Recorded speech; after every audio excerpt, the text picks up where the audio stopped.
I flew over 5 times around the world, all in business and first class, visiting more than 20 countries, trying new things and making friends along the way. Oh, and all during the 2020 pandemic. You must stay at home. How was it and what did it all cost? Let's find out.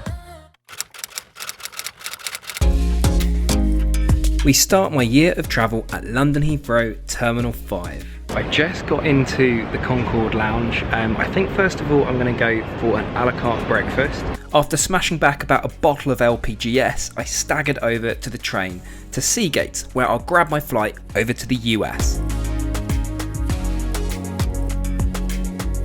My seat today is 1A, and to my surprise it's a totally full cabin. Personally, I'm a big fan of their first on the Dreamliner. It's a newer, more intimate cabin than the rest of their fleet. Well, you twist my arm, of course I want some more champagne. Our flight today over to San Jose, California will take around 12 hours and cover about 5,500 miles. Let's waste no time and get some food down us. Whilst BA doesn't offer the glitz of Emirates and Etihad first, I still find their food to be tasty, or at least pre-COVID. After dinner I had my bed made, changed into my provided PJs and had a nap. Well, it turned out to be quite a long nap, as when I awoke we were almost in California. Time flies, I guess, when you sleep. My time in California was amazing. I rented a convertible, ticking off much of the top sights around the city. I also learnt to ski over in Lake Tahoe, which I was terrible at. After a few weeks in San Fran, it's time to get back on the road again. I'm now going over to my gate to catch my flight over to LA. San Fran to LA is a super short hop, with flight time being just under an hour. I was actually pretty impressed with Delta's offering for this flight, especially having done this on American since, which was really poor. As I'm only having a layover in LAX tonight, I grabbed the Hilton H Hotel right by the airport. A nice early start today, as I'm off to another continent, and in fact a new airline as well. We're going to go to the gate now and let's see what this awesome flight in first on JAL will be like.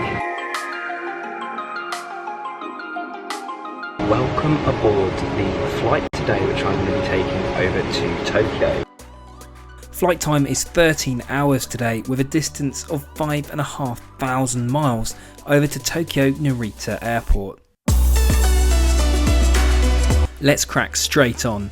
Firstly, some delicious Cristal champagne. Next up, it's caviar course, served simply with cream cheese and bellinis. For my main, I went for a medium rare steak. I went to change for some sleep after dinner, discovering the bidet option on the toilet. The bedding on JAL is substantial, and ordinarily I'd have slept well. Unfortunately, the cabin was stiflingly warm, which led to a broken sleep. When I awoke, we were not far out from Tokyo. Love is love.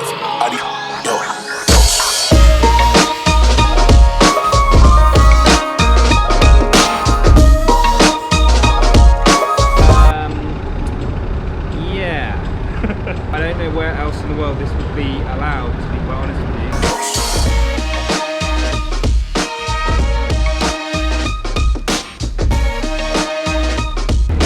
That was sketchy. It's flight time again, this time off to South Korea on an ancient Asiana A330. Nothing too special to report on this one, aside from perhaps the best in-flight food I've ever had. This is called bibimbap, and if you've not tried it, change it immediately. It's absolutely phenomenal. Oh, and yeah, there was a bit of a downside to the flight when I decided to spray aftershave in my eye. Right, there we go. We are now in Seoul. After over an hour transfer into the city, I checked into the Signal Hotel. This is one of the tallest in the world. So guys, this is the 96th floor. Bathroom is just like a complete overkill of marble, but I love it. Oh, we're in there. Oh, it's a toilet. Oh, for God's sake. Let's see this in the daylight. I'll grab a fresh coffee, get my bathrobe on and go sit in the bath. Right then guys, I'm here at I'm trying to pronounce it, Incheon Airport. There we go, got it. Ticket at the ready. It's going to be really interesting to see if this product lives up to the hype. It's time for our first A380 of the trip, none other than, of course, Emirates. Welcome on board and been presented with a lovely glass of champagne. Today's flight is around 10 hours and 4,000 miles over to Dubai. It's that time of the flight. It sounds ridiculous, but you can shower on a plane. This is definitely a bucket list tick. Something so surreal and quite frankly not normal, showering on a plane. So here are the pyjamas that you get. Apparently they're supposed to be moisturising. Now to dry my hair, get some aftershave on and go back to my seat for dinner. Starting with a fresh salad, yeah, boring, I went on to caviar. Meanwhile, I was poured some more P2 and then onto my steak. All this eating is making me pretty tired. Press a little button here.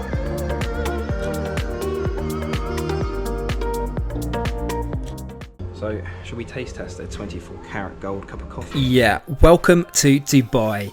I only had a day in the Emirates, so tried to make the most of my time before catching my next flight. Emirates provide a complimentary S-Class for their first class passengers. It wasn't long before I was relaxing in the dedicated first class lounge, which takes up an entire floor of the terminal building. I headed to the restaurant and of course went for a steak. That was unbelievable. Finished with a massage. I feel incredibly relaxed, not in the right frame to go to the other side of the whole airport in order to catch my flight. So now I've got to catch this little train that takes me over to the B gates and go and catch my flight over to London. Now for a 777, and not just any, it's one of Emirates' newest and comes with quite a surprise. Welcome on board. I have literally just got on board and I've already been poured a delicious glass of champagne. Let's get a little more comfy in preparation for takeoff. Flight time today is around 8 hours at a distance of 3,500 miles.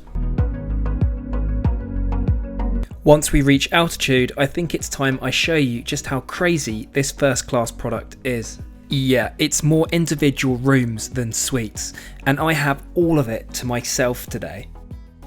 Okay, I make it dinner time. The menu is extensive, but there's one standout, caviar of course.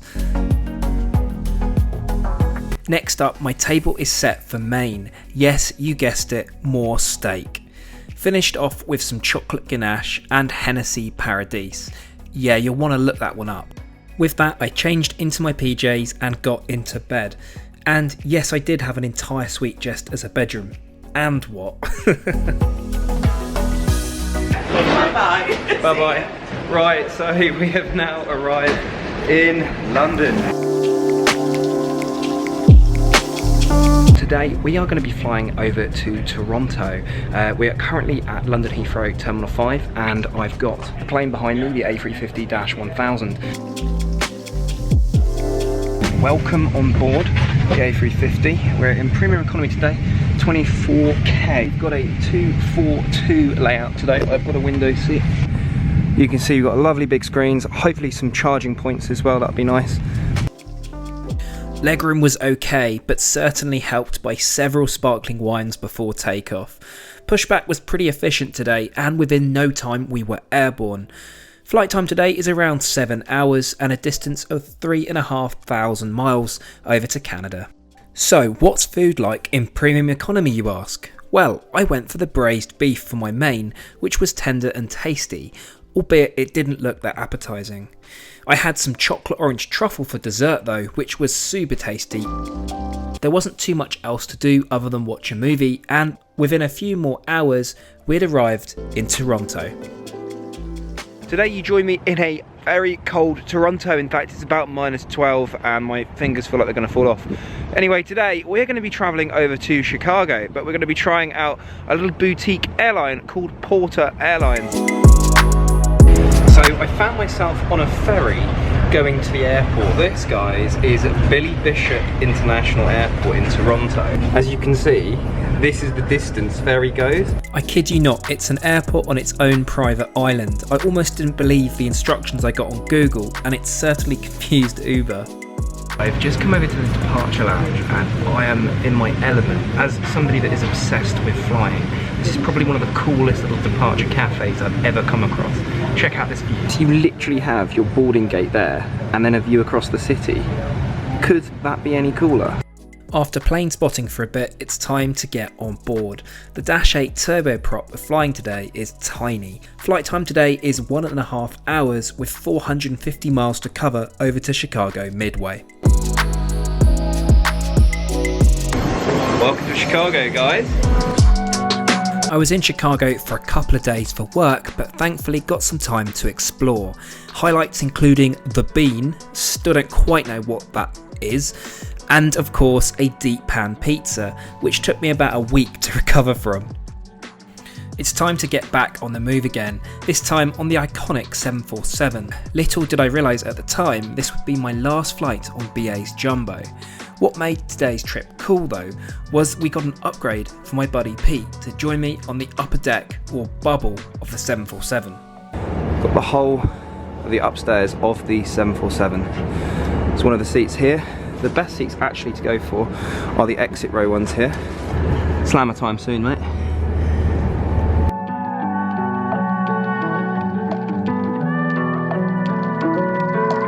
The other thing about this today, mate, is that we can pop this up and I don't have to see you. Flight time back over to London on this red-eye flight will be just under 7 hours, a fact which always blows my mind. Distance today comes in at 3,900 miles. Let's start off today's flight with some champagne, or 3 or 4. This was just a matter of days before 2020 catering changed completely. Thankfully I made the most of it with some delicious smoked salmon and the chicken supreme. I finished off with a banoffee tart. After all that eating, and with just a few hours remaining, I hit the sack. Touching down in London, I had no idea what was coming up in the next few days. I have arrived now back in London Heathrow, Terminal 5. From this evening, I must give the British people a very simple instruction. You must stay at home. In late March, everyday life changed. No one commuted to work, supermarket shelves were panic bought empty, and people stayed at home. A time incomparable to anything we've experienced before. You got anything in your pocket, sir? A belt? No. Laptop?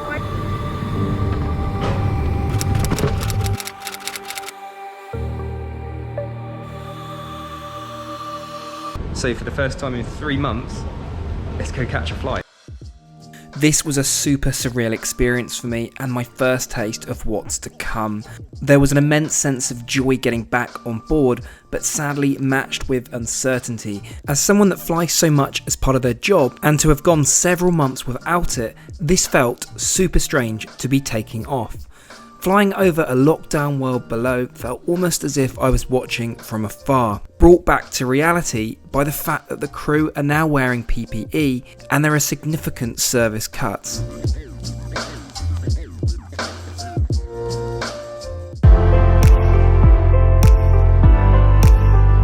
It is a welcome back to London Heathrow, a month on from when we were here last. I'm already actually heading over to the first wing. British Airways have a separate channel for their premium customers.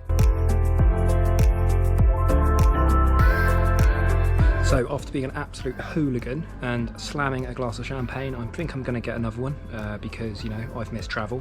And now we are going to try this food. Now, I've got to be honest, I think that looks fantastic. I was super impressed with this new type of food service in the lounges. But let's head over to the aircraft. I have not flown on a long haul aircraft for 4 months. Look at that. A350-900. At this point, priority boarding still remained, so jumped on board to be greeted by some pretty frosty staff, to be honest with you. They were not a fan of me filming whatsoever, and if you look at the service, it's unsurprising.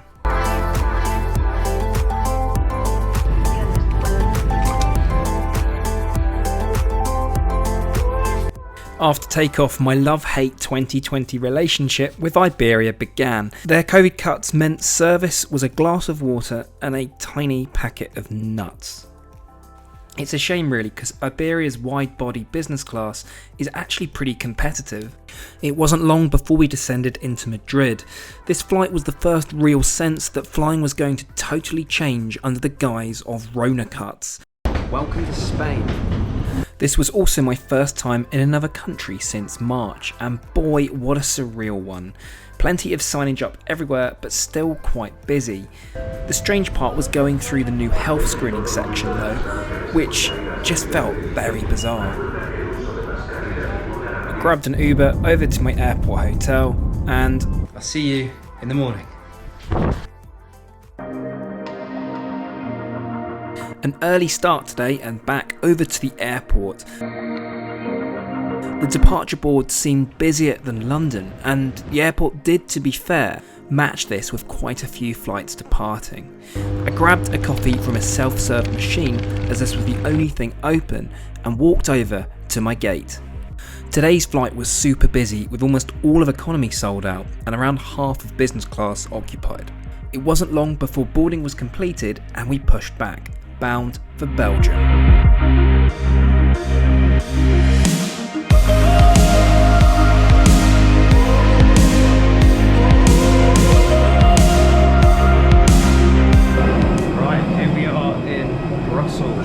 Some scanners to check out your temperature, which is a slightly different one to Spain. I headed down to the train station because now I have to catch a train over to Amsterdam. Surprisingly, the train is actually not that long, taking usually around 2.5–3 hours, although of course today it was delayed.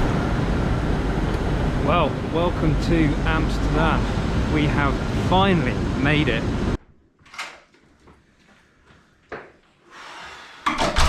Made it to the hotel, now to chill before I go get something to eat. And explore the amazing Amsterdam.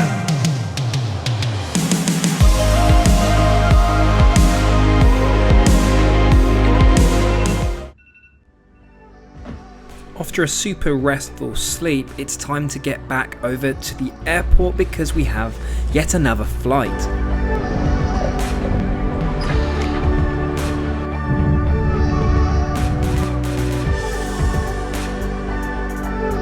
This 1 hour flight is operated by a long-haul aircraft, and what I mean by that, let me show you. We have got a Dreamliner 787-8, which is going to take us back over to London. Before I take the rest of the seat with me, welcome on board BA's Club World Business Class. Ordinarily, you'd never fly this on such a short hop. Food today was an improvement over last time, and I got a coronation chicken sandwich, some chocolate mousse, a still water, and some champagne. Before I knew it, we were on final approach into London Heathrow. The shortest 787-8 flight I have taken to date. I think it was about 45 minutes in total. So let's go through into the terminal now. Right guys, it is a good morning and a welcome to Germany. We're currently in Hamm, which is relatively close to Dusseldorf, however not in Dusseldorf, because I've got to catch a train.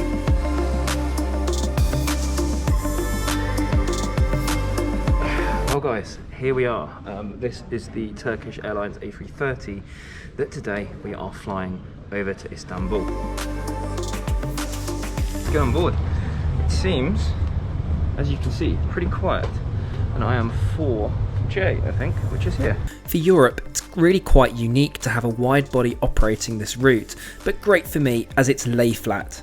Flight time today is roughly 3.5 hours with a distance of 1,250 miles over to Istanbul. Unfortunately, it seemed that Turkish were taking lessons from Iberia on filming, and the crew didn't like me filming one bit. After inquiring as to why this was, I was told it's company policy, which is most likely down to their massively adapted service due to COVID. Guys, you need to check this out. We're in Istanbul overnight. Just checked in to the Hotel Air. Now, I'm not leaving the airport because it messes up my future travels. I can't effectively enter Turkey at the minute, so I'm in transit. I'm able to enter Turkey, but I've chosen not to just because it could cause problems for my travels next week to the rest of Europe. Now, what I was going to show you guys is how cool this hotel room is. I mean, we're in the airport, so literally you can walk out and you're in the terminal. But how awesome. I mean, I guess some kind of little desk. And then, yeah, bathroom. What did we get in here? Did we get a little rainfall shower? Yeah, it's cute. The next day. The beauty of staying in the airport is that I could wake up literally 45 minutes before my flight departed. In reflection, this probably pushed it just a little bit. Right, so I've got my face shield ready to go.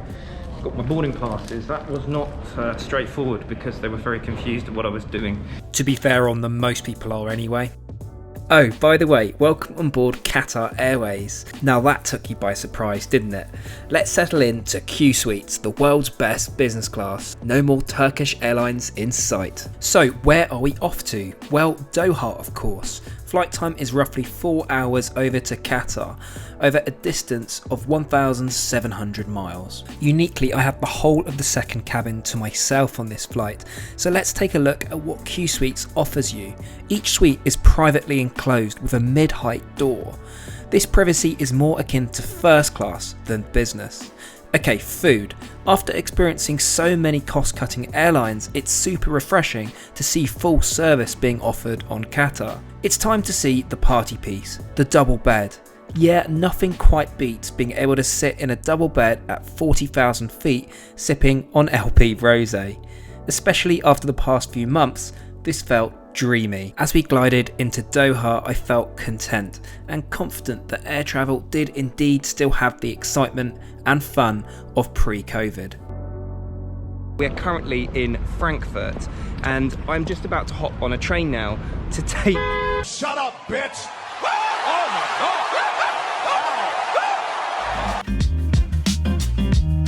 So we are taking the 801 to Milan. Now, to somebody from the UK, this is always quite exciting. European trains are always more, I don't know, adventurous. So the fact that I can hop on this train now and go as far as Milan without changing blows my mind. That's through 2 countries. But obviously we're not going to Milan, we're going to Switzerland. You see, it's not just planes. Sometimes, like today, it's far easier and indeed cheaper to take the train. Frankfurt to Switzerland should take me around 4 hours this afternoon and cost me €90. Well, welcome to Switzerland. Oh. Well, it is a very brief welcome to Zurich in Switzerland. We are actually heading over to Zurich Airport to catch a pretty special flight. A few moments later. Well, there's a quick train. Of course, being Switzerland, it costs like 10 quid, but there we go. Here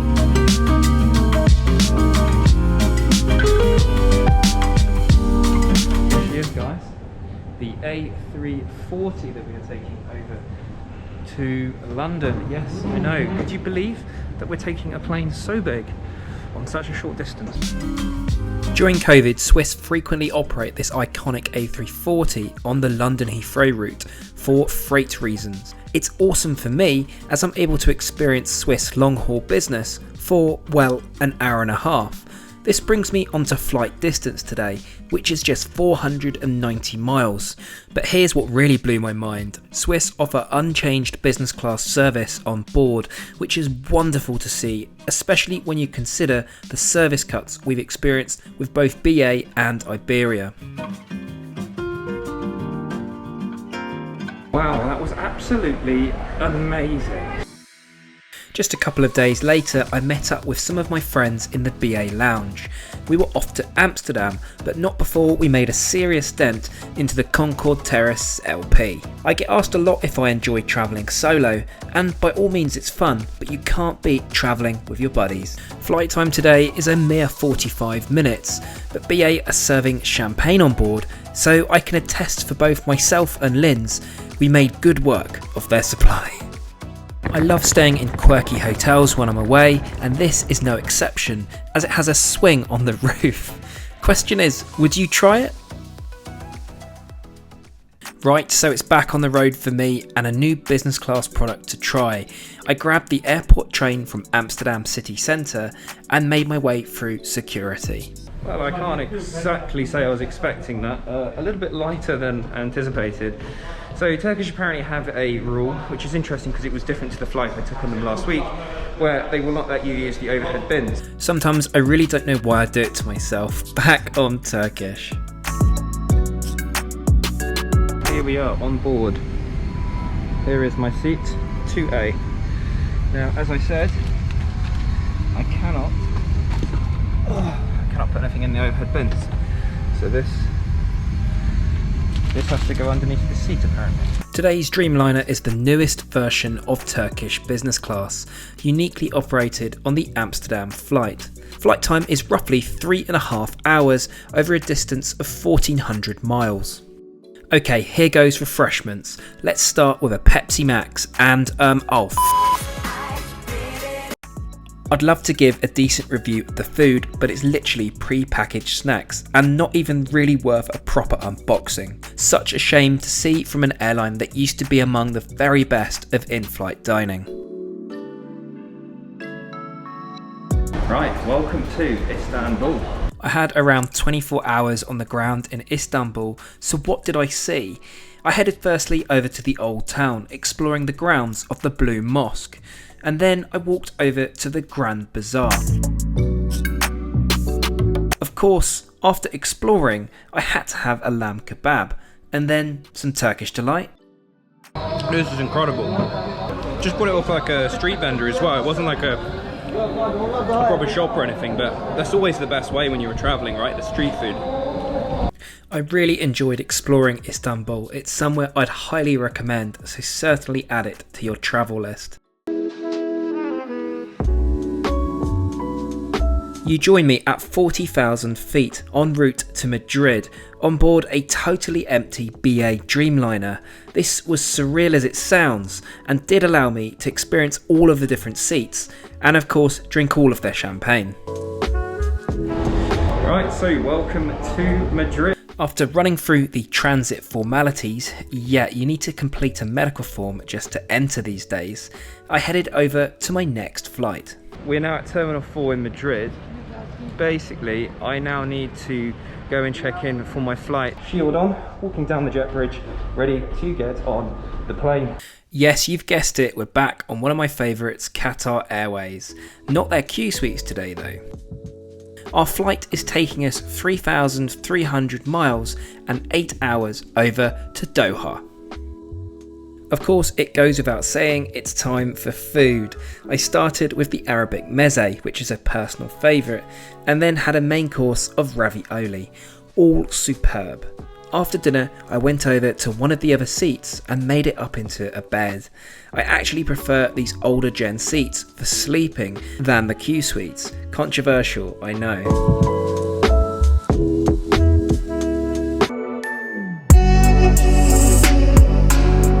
Never guess where we are again. Welcome back to London Heathrow. Today's a big day as it's my first class flight since the pandemic. Welcome into Terminal 2. Today is also the first time I've been required to have a negative COVID test in order to travel. We go then, the 777-300ER EK008 from London to Dubai on one of Emirates' brand new 777s in their first class. Ticket at the ready. Let's get on board. I know it's not my first time in the Game Changer, but my goodness, it's a special place to be. Something you guys should know about today's flight is that it operates in quite different seats to what you might be usual to on a plane. So I'm in 1K here. Now the middle seat is usually somewhere that nobody really wants to sit. However, this is the middle seat. And the unique thing about this, these are virtual windows. Now, I'm not sure about you, but that's one of the coolest things I've ever experienced on a plane. This flight over to Dubai will take around 7.5 hours across 3,400 miles, and I wish it was longer. What's on the menu then? Well, it's a bit depleted since February's trip, but still grand. Let's start with some vintage Dom P and crack on with the caviar. I really have got into this stuff this year. I only ever have it on board. For main, I went for the beef tenderloin, which I can't say was that great sadly. Still, it is steak on a plane. Let's go check out the other suites. The mood lighting is on and everything is looking stunning, don't you think? The FA's kindly made the central suite into a bed for me as well. All this eating is hard work after all. I slept like a baby for a good few hours, and before I knew it, we were on final approach into Dubai. Well guys, welcome to Dubai. That was a unbelievable flight. Dubai this time was full of surprises. I got collected from my hotel in a 4x4 and taken out to the desert. After attempting to feed a camel with some bread. It's a bit more gentle than the other one. The other one was a bit aggressive. Yeah, I got my head wrapped with a scarf and headed into the sand.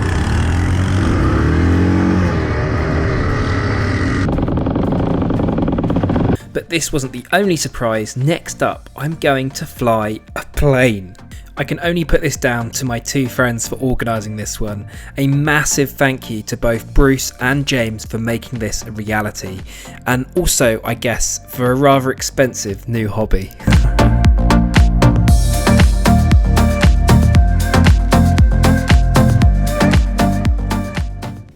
What an absolutely unbelievable week, but it's time to hit the road again. I told you this year is relentless. I headed straight for the Emirates Premium Terminal. Well, there's a turn up for the books. I didn't expect that. I have actually got lounge access. So this is the Emirates Business Class Lounge. Let's get a quick champagne and get on board, shall we? This took a bit of organising, but I'll be getting on board the A380 today for the first time since the pandemic. It's crazy to think just how few of these are flying at the minute. Now say what you will, but I'm not the biggest fan of Emirates business class. I think the design is pretty tacky with the faux wood, and it's really only competitive on the A380. Today's flight, as you've probably guessed, is back over to London Heathrow. Flight time is around 8 hours with a distance of 3,400 miles. As we neared altitude, I took a look at the menu card. Emirates have scaled back their business class offering, but it's still substantially better than BA, which you'll see in a minute. I went for the beef tenderloin, which was pretty average, and washed down with some Veuve Clicquot, which was great. After lunch, I went to check out the bar. Sadly, this was closed due to social distancing regs, but was cool to look around, and note this is their newest bar variant. I headed back to my seat and made this up into a bed.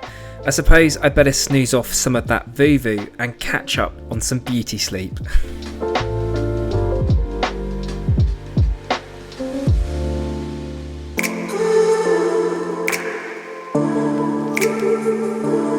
Right, bag dropped off, 25 kg, goodness me, I don't have to pack light. I don't usually travel with a bag, but when I do, I don't mess about.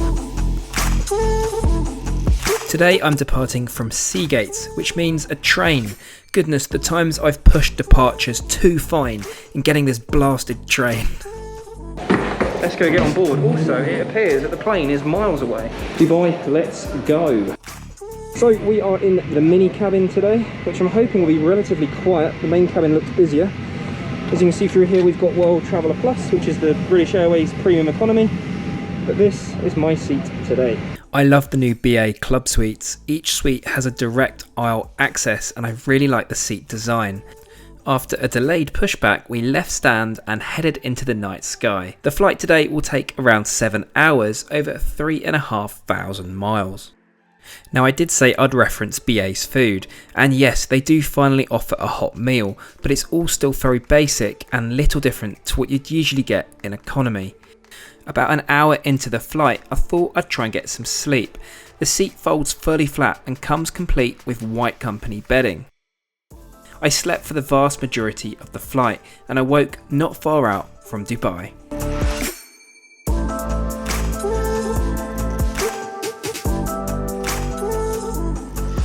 So welcome, that was a pretty good flight if I'm quite honest. slept the vast majority of it, helped by the obligatory slammers.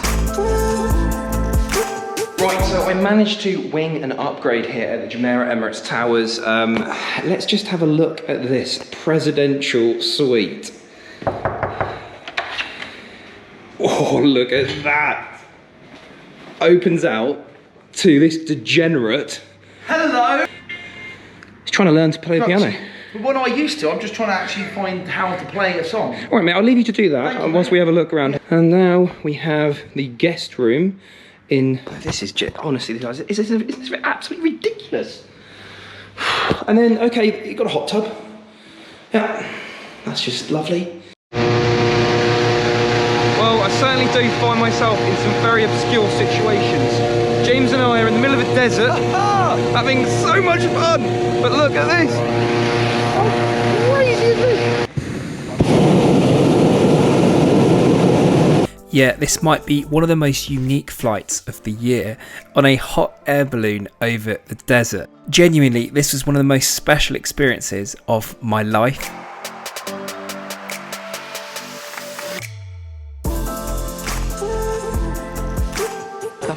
Take your time, slowly, don't jump. Slowly.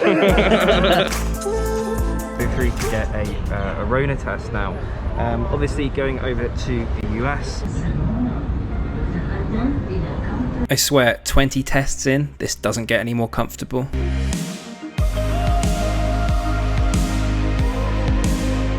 So I've made it over to Abu Dhabi International Airport. Let's go through the first class section and go and check in for my flight. I got special permission today to film the US pre-clearance facility.